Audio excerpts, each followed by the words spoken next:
Welcome to the Word for 2021. Today we're in Exodus chapter 21. In chapter 20, God gave Moses the Ten Commandments. The Ten Commandments were there to direct our relationship with God and with each other.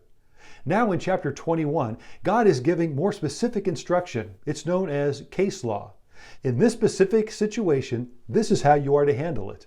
Now, the overriding principle that God is giving in this case law is that the punishment must equal the crime. The punishment should not be too severe and it should not be too lenient, but it should be just. Therefore, the punishment should fit the crime. In verses 23 through 25, this is the punishment that God has given. It should be a life for a life, an eye for an eye, a tooth for a tooth, hand for hand, foot for foot, burn for burn, wound for wound, and a bruise for bruise.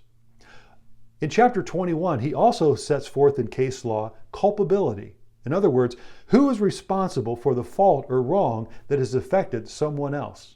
One specific case is described beginning in verse 22. This is the situation or the scenario. If two men are fighting and they hit a pregnant woman and she gives birth prematurely, but there is not serious injury, then the offender must be fined whatever the woman's husband demands and the court allows.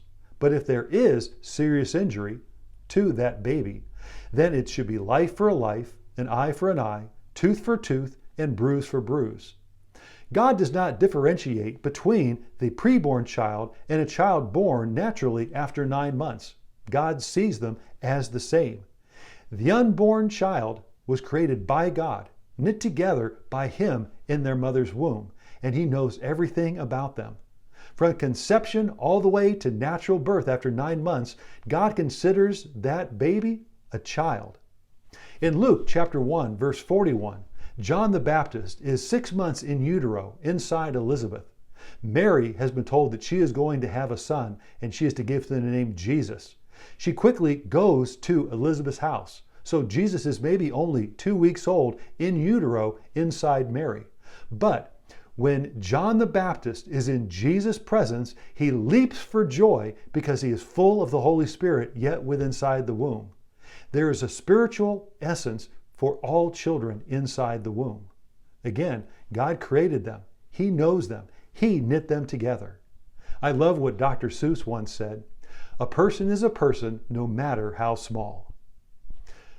Here in Exodus chapter 21, in this particular scenario, this is simply one reason why we as Christians are pro-life. Because we understand and know that abortion always takes the life of a child created by God and loved by Him. So we stand for life. Thank you for joining the Word for 2021.